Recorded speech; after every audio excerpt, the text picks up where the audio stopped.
राष्ट्रीय स्वयंसेवक संघ के प्रमुख मोहन भागवत और प्रधानमंत्री नरेंद्र मोदी दोनों ने घरेलू उत्पादन को बढ़ाने का नारा दिया है। इसे अर्थशास्त्र में संरक्षणवाद कहा जाता है। इस दिशा में सरकार रक्षा क्षेत्र की तमाम वस्तुओं का आयात प्रतिबंधित करने की तैयारी कर रही है। कई चीनी ऐप बंद कर दिए गए हैं। जैकेट इत्यादि वस्तुओं पर आयात कर में वृद्धि की गई है। इसके पीछे यही सोच है कि देश में ही आधिकारिक वस्तुओं का उत्पादन किया जाए, जिससे हम दूसरे देशों पर आश्रित न रहें और हमारी आर्थिक संप्रभुता बनी रहे। संरक्षण के ये लाभ सर्वसामान्य है, लेकिन संरक्षण के विरोध में कई तर्क भी दिए जाते हैं, जिनका निवारण जरूरी है।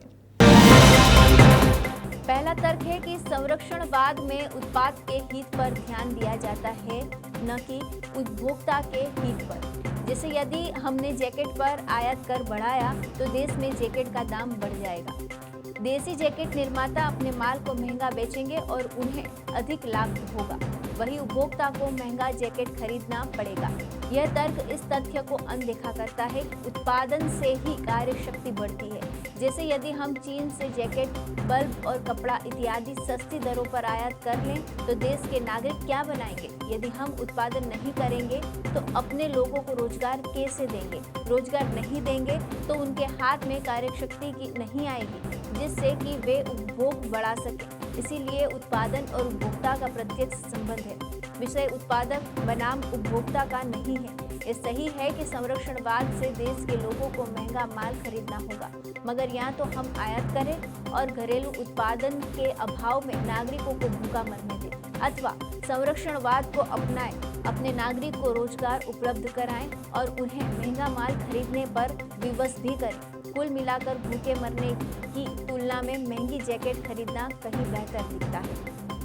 संरक्षणवाद के विरोध में दूसरा तर्क है कि हर देश को वो माल बनाना चाहिए जिसे बनाने में वह कुशल है। जैसे भारत यदि कालीन सस्ता बनाता है और यदि चीन जैकेट सस्ते बनाता है तो भारत को कालीन बनाकर निर्यात करना चाहिए और चीन में बने जैकेट का आयात करना चाहिए।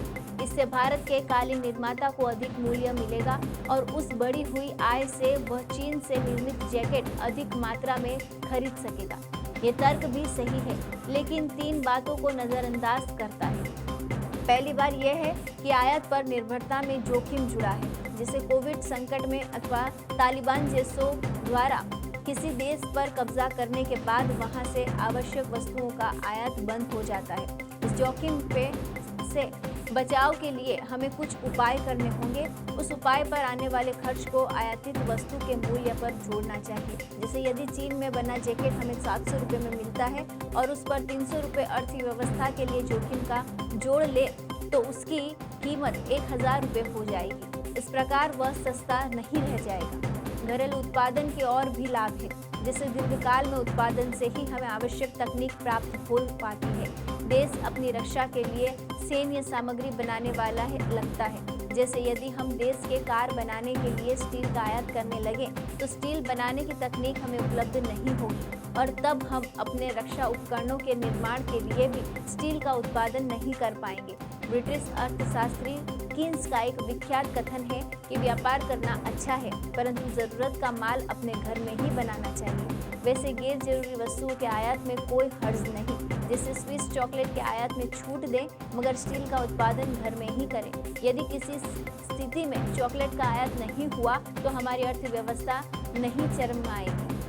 संरक्षणवाद के विरोध में तीसरा तर्क अपनी स्वतंत्रता के बाद के कई वर्षों का हमारा अनुभव बताया जाता है। नेहरू के नेतृत्व में हमने सार्वजनिक इकाइयों को प्रोत्साहन दिया और आयात पर अंकुश लगाए रखा ताकि देश में उत्पादन बढ़े। हालांकि ऐसा करते हुए हमने एक साथ दो गलतियां भी की। पहली गलती यही कि सार्वजनिक इकाइयों से जुड़े अधिकारियों और नेताओं की जवाबदेही सुनिश्चित नहीं की गई। इससे वे इकाइयां भ्रष्टाचार एवं भाई भतीजावाद का अड्डा बनती गई। दूसरी समांतर गलती देश में प्रतिस्पर्धा को दबाने की रही। एक समय देश में केवल वालचंद और बिरला ही कार बनाते थे।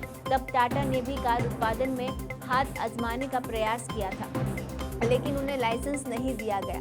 इस प्रकार देखें तो स्वतंत्रता के बाद के दौर में भ्रष्टाचार के प्रसार और प्रतिस्पर्धा पर प्रहार जैसी वजहों से संरक्षणवाद को लेकर कटु अनुभव हुए। सरकार को अतीत के अनुभवों से सबक लेते हुए संरक्षणवाद की राह पर आगे बढ़ना चाहिए। इसके लिए सबसे पहले आयात कर में वृद्धि की जानी चाहिए ताकि घरेलू उत्पादन को संबल मिले। बड़ी कंपनियों पर कर बढ़ाने की कुछ गुंजाइश तलाशी जाए। छोटे उद्योगों द्वारा विकेंद्रित उत्पादन को भी बढ़ाया जाना चाहिए। स्मरण रहे कि तब तक हमारे नागरिकों को सस्ता विदेशी माल आसानी से उपलब्ध होता रहेगा, तब तक वे महंगा घरेलू माल नहीं खरीदेंगे।